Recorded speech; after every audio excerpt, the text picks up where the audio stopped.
ये कहानी है एक ऐसे लड़के के बारे में जिसके साथ होता है कुछ अनोखा।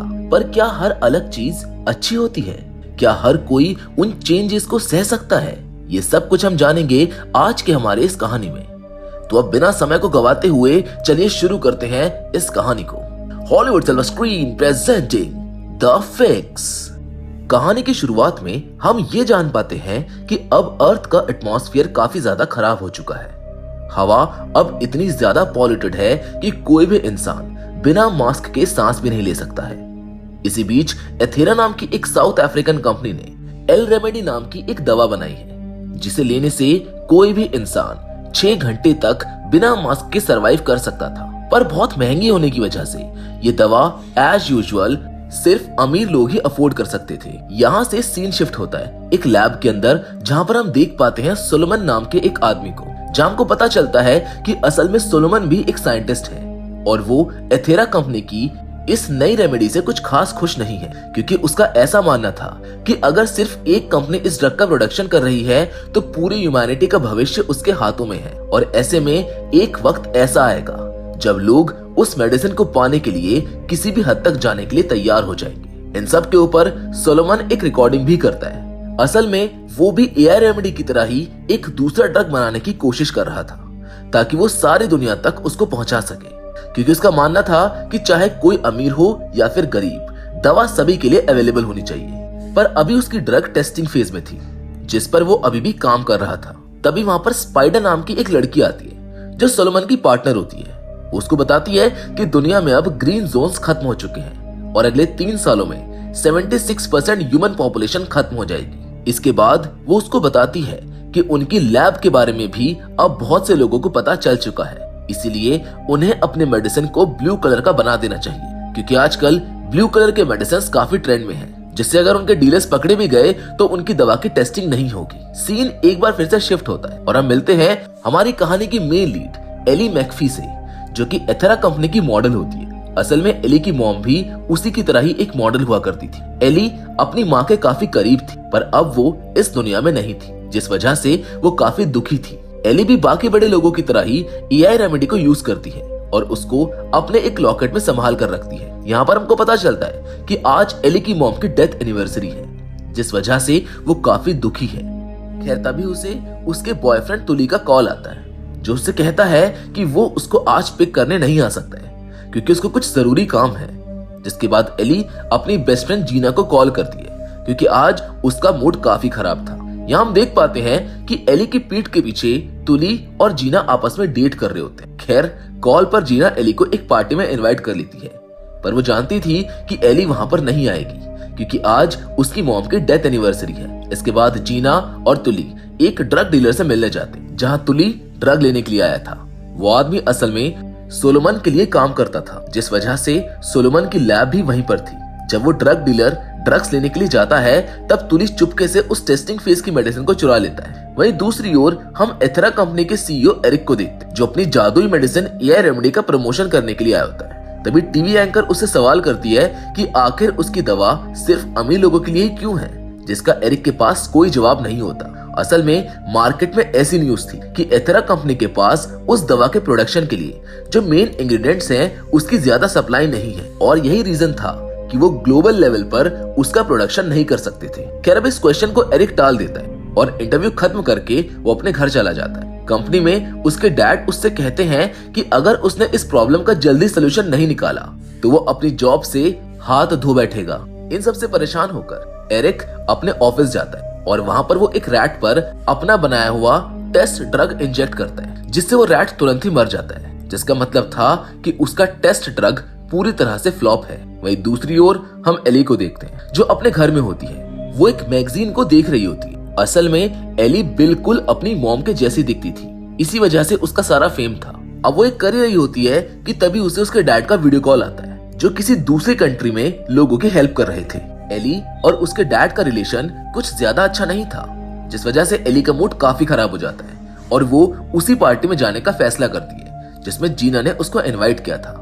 जब वो वहां पर जाती है तो उसको कुछ खास अच्छा नहीं लगता है। कुछ देर बाद वो वॉशरूम में जाती है, जहां पर उसको एक बड़ा शॉक मिलता है। वो देखती है कि वहां पर तुली और जीना साथ बैठकर ड्रग्स ले रहे थे। जिससे वो ये समझ जाती है कि वो दोनों उसको धोखा दे रहे हैं। जब वो तुली से इस बारे में पूछने की कोशिश करती है तो वो बिना कुछ कहे वहां से जाने लगता है। इसी बीच उसकी पॉकेट से वो ड्रग गिर जाता है जो उसने सोलोमन की लैब से चुराया था। ये देखकर एली बिना कुछ समझे उस ड्रग की पूरी वायल पी जाती है। अब वो ड्रग जो कि टेस्टिंग फेज में थी उसे एली ने पूरा पी लिया था। तभी अचानक से उसकी तबीयत खराब होने लगती है और वो जमीन पर गिर जाती है। अपनी कंडीशन को मैनेज करने के लिए वो वहां रखे बाथटब में पानी भरती है और उसमें बैठ जाती है। तभी तुली को ये रियलाइज होता है कि उसका ड्रग वहीं वॉशरूम में ही रह गया है, इसीलिए वो उसको लेने जाता है। पर तभी वहां पर वो ड्रग डीलर और सोलोमन के लोग आ जाते हैं जो उसको पकड़ लेते हैं और तब तक मारते हैं जब तक वो ये नहीं बता देता कि वो ड्रग कहां पर है। पर उसके पास तो वो था ही नहीं, इसीलिए अब सोलोमन और उसके लोग उस कंपाउंड को सारी जगह ढूंढने लगते हैं। जब वो वॉशरूम में जाते हैं तो उनको वहां पर कोई नहीं मिलता, इसीलिए वो तुली को मारने लगते हैं, जिस बीच उसके पैर पर गोली लग जाती है। तभी वो लोग बाहर चले जाते हैं और एली बाथटब से बाहर आती है जो तुली को बताती है कि उसने सारा ड्रग पी लिया है। असल में एली ने सोलोमन की बातें सुन ली थी, इसीलिए वो बाथटब में छुपी हुई थी। खैर ड्रग के बारे में पता लगते ही तुली सोलोमन को उसके बारे में बताने जाता है। पर जब वो लोग वॉशरूम में आते हैं तो वहां पर कोई नहीं होता। तभी वहां पर पुलिस आ जाती है, जिसका पता चलते ही सभी लोग वहां से जाने लगते हैं। सभी के जाने के बाद तुली देखता है कि एली स्पाइडर के जैसे दीवार पर चिपकी हुई है, जिससे वो थोड़ा घबरा जाता है। पर तभी एली वहां से नीचे आती है और हम देखते हैं कि उसके हाथ पर भी कुछ अजीब से मार्क हैं। पर अभी उसके पास ये सब सोचने का टाइम नहीं था। वो दरवाजे से बाहर जाने की कोशिश करती है पर दरवाजा बंद होता है। वो उसको खोलने की कोशिश में उसमें एक जोरदार पंच मारती है, जिससे वो दरवाजा टूट जाता है, जिसको देखकर वो खुद भी शॉक्ड हो जाती है। ऐसा लग रहा था कि मानो उसके अंदर सुपरनैचुरल पावर्स आ गई हो। खैर अब वो उस रूम की छत से बाहर निकलती है, जिसके पीछे तुली भी आता है। वो दोनों एक रूफ से दूसरी रूफ तक पहुंचने की कोशिश कर ही रहे होते हैं कि तभी तुली गिरने ही वाला होता है, जिसे टच करते ही वो एली से चिपक जाता है। खैर तभी सोलोमन और उसके लोग वहां पर आ जाते हैं जो उनका पीछा करने लगते हैं। इस वक्त जीना भी वहां पर आ गई होती है, पर तभी तुली एक रूफ पर गलत तरीके से कूद जाता है, जिससे वो नीचे गिर जाता है और उसकी मौत हो जाती है। यहाँ पर जीना को ऐसा लगता है कि शायद एली ने उसको जानकर धक्का दिया है। एली उसको ये सब बताना चाहती थी पर सोलोमन के लोग उसके पीछे आ रहे होते हैं, जिस वजह से उसको वहां से जाना पड़ता है। अब गुस्से से बौखलाई जीना अपने बॉयफ्रेंड के मारे जाने से एली के खिलाफ पुलिस कंप्लेंट कर देती। वहीं दूसरी ओर एली भागते हुए रोड पर जाकर बेहोश हो जाती है, जहां उसका दोस्त ब्रायन उसको देख लेता है। वो उसे अपने घर ले जाता है और उसके साथ बेहोशी की हालत में इंटीमेट होने की कोशिश करने लगता है। पर तभी एली घबराकर जाग जाती है और डिफेंस में उसकी बॉडी पर नए डेवलप हुए एक क्लॉ से ब्रायन का फेस कट हो जाता है, जिससे वो दोनों घबरा जाते हैं। अब एली की बॉडी पर पहले के कंपैरिजन में काफी ज्यादा घाव के निशान थे, जिनसे वो काफी ज्यादा घबरा जाती है, जिसके बाद वो मदद के लिए अस्पताल जाने का फैसला करती है। अस्पताल में पहले से ही बहुत सारे इन्फेक्टेड पेशेंट्स होते हैं, जिस वजह से डॉक्टर उसको वेट करने के लिए कहते हैं। पर एली अब और वेट नहीं कर सकती थी। वो तुरंत अपना मास्क हटाकर डॉक्टर को दिखाती है कि किस तरह से उसकी आंखें लाल हो रही हैं और उसकी बॉडी की वेन्स ब्लैक हो रही हैं, जो देखकर डॉक्टर को लगता है कि शायद वो इन्फेक्टेड है, इसीलिए वो उसको एडमिट होने के लिए कहते हैं। लेकिन ये सुनकर एली वहां से जाने लगती है, पर वहां का सिक्योरिटी गार्ड उसको पकड़ने के लिए आता है, जिससे बचने के लिए एली एक बच्ची के रूम में छुप जाती है। वो बच्ची असल में मरने वाली थी, इसीलिए वो एली से कहती है कि क्या वो उसको गॉड के पास ले जाने के लिए आई है, जिस पर एली को उसके लिए बुरा लगता है और वो उसको अपनी सारी एआई रेमेडीज दे देती है। वहां से वो जीना के घर जाती है और उसको समझाती है कि उसने तुली को नहीं मारा है। वहीं जीना एली से अब परेशान हो चुकी थी। वो उससे कहती है कि वो शुरू से ही एली से जेलस थी, क्योंकि एली को सब कुछ आसानी से मिल जाता है, जबकि उसको सब कुछ स्ट्रगल करके अचीव करना पड़ता है। ये सब सुनकर एली उसको बताती है कि ऐसा नहीं है, प्रॉब्लम्स उसकी लाइफ में भी है, पर शायद जीना ने उसको कभी समझने की कोशिश ही नहीं करी है। यहाँ पर जीना एली से अपनी दोस्ती भी खत्म कर देती है और तभी तुली के फोन पर सोलोमन का कॉल आता है, जो एली को एक जगह मिलने के लिए बुलाता है। अब क्योंकि एली की कंडीशन के बारे में किसी और को कुछ ज्यादा पता नहीं था, इसलिए एली उसके पास जाने का फैसला करते हैं। वहीं दूसरी ओर हम एरिक को देखते हैं, जो पुलिस कमिश्नर से मिलता है। उसको बताती है कि ब्रायन के चेहरे पर कुछ अजीब से निशान मिले हैं और वो एरिक की मदद करने के बदले अपने परिवार के लिए फ्री में एआई रेमेडीज लेना चाहती है। अब एरिक और उसके लोग लेजरस को ट्रैक करने की कोशिश करने लगते हैं। लेजरस असल में वो इंसान था जिसके लिए सोलोमन काम कर रहा था। इन सब के बाद एरिक की अपने डैड से बात होती है और वो उनको बताता है कि वो एक सिंथेटिक ड्रग डेवलप करने की कोशिश कर रहा है, जिस पर उसके डैड उसे कहते हैं कि इसमें काफी नुकसान हो सकता है, पर उनके पास इसके अलावा कोई और ऑप्शन नहीं था।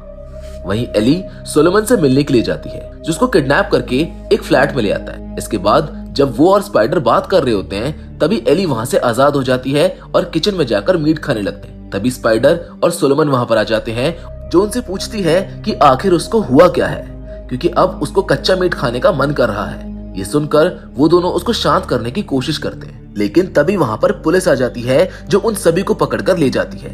असल में ये उसी डील का रिजल्ट था जो कमिश्नर ने एरिक से की थी। इन सब के बाद एरिक एली और सोलोमन से मिलने के लिए जेल में जाता है, जहाँ पर हमको पता चलता है कि सोलोमन पहले एरिक के लिए ही काम करता था, पर जब उसने देखा कि एरिक गलत काम कर रहा है तो उसने उसका साथ देना बंद कर दिया। वहीं एली की हालत अब और भी ज्यादा खराब हो चुकी थी। उसके ह्यूमन कान गिर गए थे और उनकी जगह छोटे छोटे इंसेक्ट के कान निकल आए थे। खैर अब एरिक उसे अपने साथ ले जाता है और उससे कहता है कि वो उसके कुछ टेस्ट करेगा, जिसके बाद उसको नॉर्मल कर दिया जाएगा। वो एली को ये भी बताता है कि उसने उसके डैड को भी उसकी कंडीशन के बारे में इन्फॉर्म कर दिया है, पर उनसे ज्यादा बात नहीं हो पाई है। वहीं दूसरी ओर एरिक ने सोलोमन को भी पकड़ लिया था। जब एली के टेस्ट की रिपोर्ट्स आती है तो वो रिपोर्ट्स काफी शॉकिंग होती, इसीलिए एरिक अभी इसके बारे में किसी को कुछ भी बताना नहीं चाहता था। जिसके बाद वो अपने डैड से कुछ बात करता है और सोलोमन को भी अपने साथ काम करने का ऑफर देता है, पर सोलोमन उसके साथ काम करने से मना कर देता है। इन सब के बाद एरिक अपने साइंटिस्ट की टीम से बात करता है और यहाँ इस मूवी का एक्चुअल ट्रुथ रिवील होता है। असल में सोलोमन के बनाए हुए ड्रग से ह्यूमन को म्यूटेट किया जा सकता था, जिससे वो पूरी तरह से इम्यून हो जाएंगे और उनको मास्क की जरूरत नहीं पड़ेगी। पर अब क्योंकि सोलोमन ने उनके साथ काम करने से मना कर दिया है, इसीलिए अब वो एली का इस्तेमाल करेंगे उस ड्रग को बनाने के लिए, क्योंकि एली पूरी तरह से म्यूटेट हो गई है।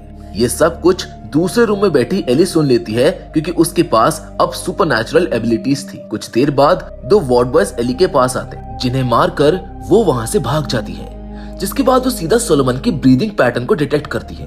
वो उसके पास जाती है और उससे पूछती है कि आखिर वो उस ड्रग को एरिक को दे क्यों नहीं रहा है, जिस पर सोलोमन कहता है कि एरिक उस ड्रग को सिर्फ अमीर लोगों के लिए इस्तेमाल करेगा, पर वो ऐसा नहीं चाहता था, इसलिए वो लेज़रस के लिए काम कर रहा था।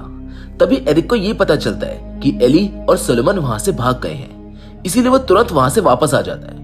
वहीं हम देखते हैं कि स्पाइडर भी सोलोमन को बचाने के लिए वहां पर आ गई होती है। तभी सोलोमन और एली वहां की एक लैब में जाते हैं, जहां सोलोमन एली के सामने एक शॉकिंग ट्रुथ रिवील करता है। उसको बताता है कि एक्चुअल में एआई रेमेडी का मेन कंटेंट ड्रैगन फ्लाई का डीएनए है, पर एथेरा कंपनी ने ड्रैगन फ्लाइज की सप्लाई खत्म कर दी है, क्योंकि ड्रैगन फ्लाइज उस वायरस से इम्यून थी जिससे ह्यूमन इन्फेक्ट हो रहे थे। इस वजह से उन्हें ड्रैगन फ्लाइज की जरूरत थी, पर ड्रैगन फ्लाई की कमी होने की वजह से अब एली को ही वो as a test subject use करेंगे। इसका मतलब था कि एली अब धीरे धीरे ड्रैगन फ्लाई में कन्वर्ट हो रही थी, क्योंकि उसने उनका बनाया हुआ पूरा सैंपल पी लिया था। ये सब सुनकर एली कहती है कि वो खुद को पसंद नहीं करती है, क्योंकि उसे कभी भी इस तरह का नहीं बनना था। ये सुनकर सोलोमन उसको समझाता है कि वो अब दुनिया के लिए बहुत कुछ कर सकती, इसीलिए फर्क सिर्फ इस बात से पड़ता है कि वो अपने आप को किस तरह से देखती है। वो कहता है कि हो सकता है